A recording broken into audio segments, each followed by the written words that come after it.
आज हम वार्तालाप में एक ऐसे विषय पर बात करेंगे जिसमें हमारे अंदर एक प्रश्न होता है कि जो भक्ति भाव में सदा रहने वाला और अच्छे कर्म करने वाला, वो जब कहीं वैष्णो देवी या कहीं वृंदावन या कहीं और भी यात्रा पे जाता है तो उसको कष्ट वहाँ भी क्यों मिलता है?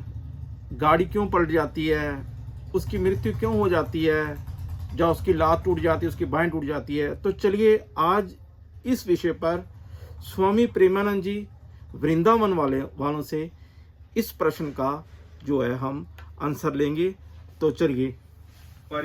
उसी सकामता की प्रारंभिक ना निरंतर भजन करने वाले हैं, न ये शरीर समर्पित है, न मन समर्पित है, न प्राण समर्पित है, तो भी उनका मंगल हुआ। क्योंकि वो जा रहे हैं वैष्णो देवी, मरना तो था ही उनको, पर मरे वैष्णो देवी में, उनका मंगल हो गया बच्चा। वो कोई भगत इस कोटि के नहीं जिस कोटि की बात हम जो सत्संग में करते हैं।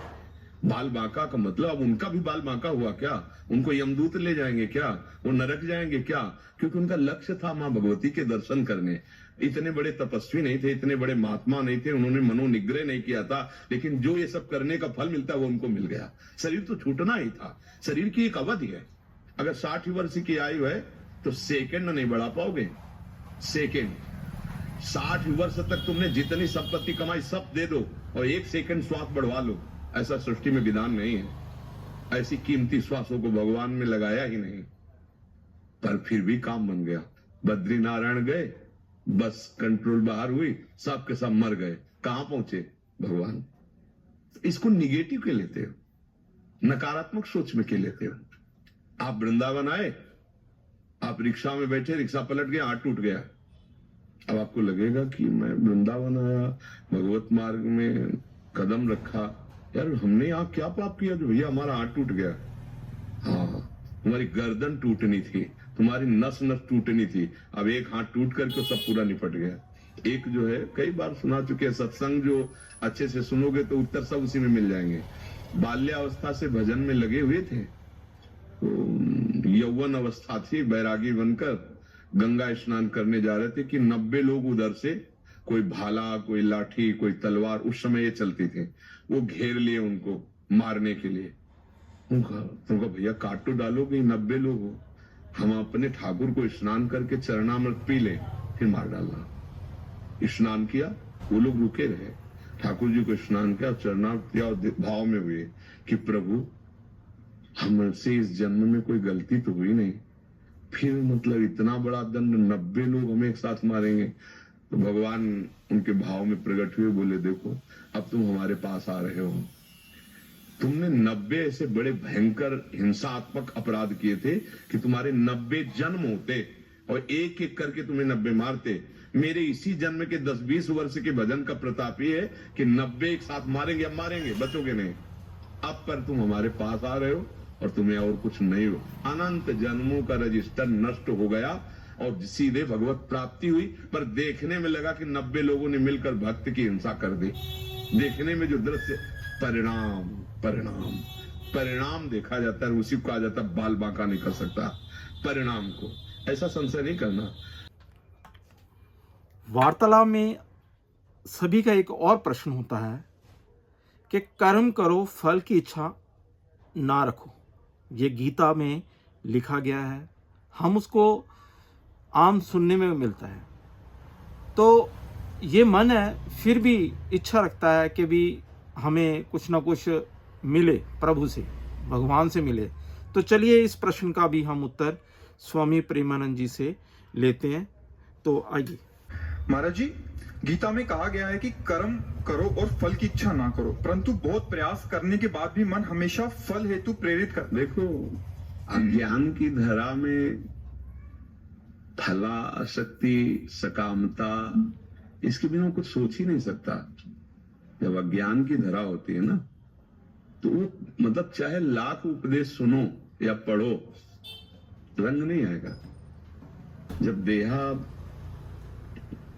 इतना भाव देहाभिमान इतना बड़ा हुआ है कि हमें यही लगता है कि मैं शरीर हूं। इंद्रियों की विलासता जो मन के साथ भोगों में लगता है मेरा ही सुख है, अब बिना कामना को कदम भी नहीं रख सकता। वो निष्कामता या फल की आकांक्षा न रखकर, ये तो विवेकवानों का कार्य है। भगवान को कोई फल की थोड़ी जरूरत है, लेकिन जब अवतार लेते हैं तो अपने ही सिद्धांत के अनुसार चलते हैं। जो शास्त्र भगवान की वाणी है, वेदों की रचना किसी ने की, विभाग जरूर भगवान अवतार लेकर व्यास देव जी के रूप में किया। वेद अपौरुषेय है, स्वयं प्रकट है। जैसे भगवान का अवतार होता है, ऐसे वेद का अवतार हुआ। वेद ये किसी की रचना नहीं है। तो भगवान जब अवतार लेते हैं तो वेद के अनुसार, धर्म के अनुसार ही। अब धर्म का कितना स्वरूप कोई जानता है, जो नहीं जानते हैं उनके ऊपर भी दोषारोपण करने की मलिनता रखते हैं हृदय में। तो ये जो सकामता है, ये देहाभिमान के कारण है, देह भाव के कारण है। तो मूल जो हमारे को बंधन प्राप्त हुआ वो अहम ही है। संस्कृति मूल शूल प्रदनाना, सकल शोकदायक अभिमाना। अब ये सत्संग के द्वारा दूर होता है। जब हम खूब महापुरुषों के वचन सुनते हैं और ये सार बात समझ में आई कि सतत भगवद स्मृति ही हमारी अहम की मलिनता को शुद्ध कर सकती है, दूसरा कोई उपाय नहीं। अब आपको कामना करनी है कि मुझे हृदय पवित्र करना है। इसके लिए मुझे हर समय भगवान नाम, भगवत मंत्र, भगवत लीला कथा, भगवत रूप, गुरुदेव का रूप, गुरुदेव के वचन, ये हमारी स्मृति में चलना चाहिए। आप पहले चला के देखो, अगर इतने पे आ गए तो निष्कामता का राज्य हो जाएगा और सकामता को भस्म कर देगी। बिना भजन किए भैया ये बातें हम लोग फर्राटेदार खूब कर सकते हैं, अध्यात्म की भी, पर बोध नहीं हो सकता। ज्ञान की बातें, भक्ति की बातें करना सरल है, लेकिन हृदय में भक्ति आना या बोध होना ये कठिन है। ये भजन से ही होता है। चाहे जिस मार्ग का पथिक हो, बिना भजन की उन्नति नहीं है। देखो, जो आद्य गुरु भगवान शंकराचार्य जी का मार्ग है, ये अभेद भक्ति है, अद्वैत सिद्धांत है। अहम ब्रह्मास्मि इसकी अवस्था है, पर इसमें भी प्रत्येक पल प्रणव का जप है।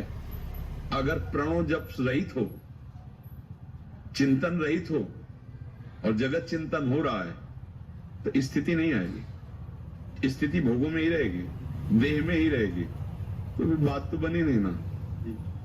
इतना बड़ा महिमा में सिद्धांत है अद्वैत सिद्धांत, जिसमें पूरी सृष्टि समा गई मैं में, अनंत ब्रह्मांड समा गए मैं में। इतना उपासना का विस्तृत स्वरूप है कि मैं में पूरी सृष्टि समा गई। जो ब्रह्म वो मैं, तो सर्वम खलमिदम ब्रह्म, वो आत्म स्वरूप का इतना विस्तार हुआ कि एक भी कण नहीं बकाया रह गया जो मैं में स्थित ना हो गया हो। वो भी ये स्थिति प्राप्त होती है गुरु चरण सेवा से और गुरु उपदिष्ट मंत्र नाम से। कोई भी सिद्धांत, क्योंकि गुरु कृपा से उधर के भी सिद्धांत को भगवान शंकर की कृपा से जो समझा, बिना भजन के हमने देखा किसी भी मार्ग के पथिक हो शास्त्र का अनुभव नहीं कर सकते।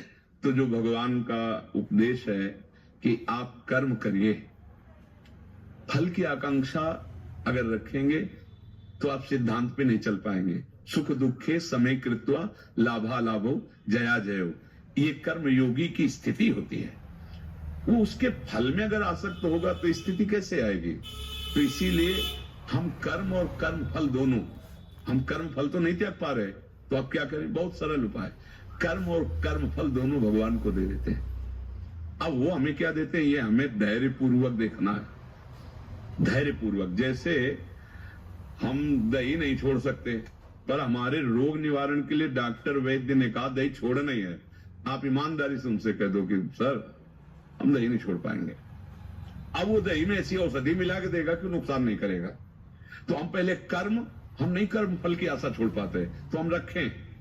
समझो कैसे, जैसे रोगी को दही निषेध है, कर्मयोगी को कामना और कर्म फल निषेध कि ऐसा नहीं सोचना तुम्हें, कर्मण्य वाधिकार रस्ते मां फलेश कदाचन, नहीं, फल की तरफ तुम्हारी दृष्टि नहीं होनी, पर है दृष्टि हमारी। तो महाराज कर्म और कर्म फल दोनों हम आपको देते हैं। अब वो जो हमें देंगे, अब वो कर्म फल नहीं होगा, वो प्रसाद होगा। और प्रसादे सर्व दुखा नाम हानिरस्य उपजायते। अब वो चाहे प्रतिकूलता दे, क्योंकि कर्म होता है अनुकूलता के लिए। वो आ गया प्रतिकूल, अब उसे तुम्हें सहना होगा। कैसे सह सकते हैं? हम इतनी मेहनत करके अनुकूलता चाहते हैं। हाँ ठीक है, तुम्हारे पेट में ऐसा फोड़ा हुआ कि अब ऑपरेशन ही होगा, अंदर वाला है, बाहर मुंह होता तो कोई दवा। अब ऑपरेशन के लिए डॉक्टर के पास जाओगे, वो चीरा लगाएगा लंबा, फाड़ेगा, उसके रुपए लेगा, और गारंटी के लिए तुमसे दस्तखत करा के मर जाओ तो हमारी कोई दोस्ती नहीं। ये सब होता है ना। तो आप जानबूझ के, एक चोर चाकू मारता है और एक डॉक्टर चाकू, बराबर का घाव देगा। घाव बराबर का है, पेटे में मारेगा, क्योंकि वो पेटे में अंदर की तरफ फोड़ा जा रहा है, वो विषैला फोड़ा है। डॉक्टर की चाकू में और चोर की चाकू में बड़ा अंतर है। देहाभिमानी का कर्म और भगवत समर्पित कर्म में अंतर इतने पर पीड़ा। ताते करे कृपा निधि दूरी, सेवक पर ममता अति पूरी। ये अभिमान का नाश करने के लिए भगवान कोई भी लीला करेंगे, क्योंकि इसी से आप बंधे हो, इसी से मुक्त हो जाओगे। यह अभिमान या तो मैं में स्थित हो जाए शुद्ध ब्रह्म में, और या भगवान के दासत्व में स्थित हो जाए। दो ही प्रकार, ज्ञान मार्ग और भक्ति मार्ग। तो भैया कर्म और कर्मफल दोनों प्रभु को समर्पित कर दो। जैसे जानबूझ करके आप जाके चीरा लगवाते हैं और फिर महीनों कष्ट झेलते हैं, लेकिन आपको दुख नहीं होता, एक सुखानुभूति अंदर रहती कि यार हो गया ऑपरेशन, अब हम कुछ दिनों में ठीक हो जाएंगे। तो एक रोग से ठीक होने के लिए इतना बड़ा चीरा लगवाने के लिए तैयार हो, और अनेक जन्मों का भव रोग है। अब इसका तो ऑपरेशन होगा भैया, आपके मन का ऑपरेशन होगा, आपके प्राणों का ऑपरेशन होगा, आपकी ममता का ऑपरेशन होगा, आपके अभिमान का ऑपरेशन। ये चार समर्पित हुए बिना भगवत प्राप्ति नहीं होती। मन, प्राण, वही मन चित्त है। भगवान कह रहे हैं मत चित्ता मतलब मेरे को मन अर्पित करो। मदगत प्राणा, प्राणों का आहार जैसे जल है, वायु है, अन्न है, ऐसे प्राणों का आहार हमारा स्मरण होना चाहिए। अगर कोई भी श्वास स्मरण के बिना जा रही तो तद स्मरण परम व्याकुलती थी। जैसे प्यासा मछली प्यासी व्याकुल होकर प्राण त्यागने लगती है, ऐसे हमारे प्राण व्याकुल हो जाए। हमारा मन समर्पित, हमारा प्राण समर्पित, हमारी सारी ममता, सबकी ममता ताग बटोरी, मम पद मन ही बांधी बरडोरी, और अहंकार हास अभिमान जाय जनि भोरे, मैं सेवक रघुपति पति मोरे, या हम ब्रह्मास्मि। शुद्ध ब्रह्म में अहंकार सर्व पूज्य सर्व मंगलदायक होता है। केवल अंतःकरण अहम धर्म में देहाभिमान भाव जो आ गया, यही दुर्गति और बांधने। अहम शुद्ध ब्रह्म है, उसका जो विस्मरण हो गया और देह भाव में अहम स्थापित हो गया और अंतःकरण में तन्मयता हो गई, यही बांधने का काम कर रहा है। भैया तुम्हें कुछ नहीं चाहिए, जो तुम्हारा स्वरूप है वो आनंद समुद्र है। भूल कर इस देह भाव में आ गए तो आवश्यकता ही आवश्यकता, अभाव ही अभाव। एक बात कोई बोल दे कि ये हमें मिल जाए, मैं कभी कुछ नहीं चाहूंगा, इतनी संख्या या इतना, कोई ऐसा त्रिभुवन में नहीं है।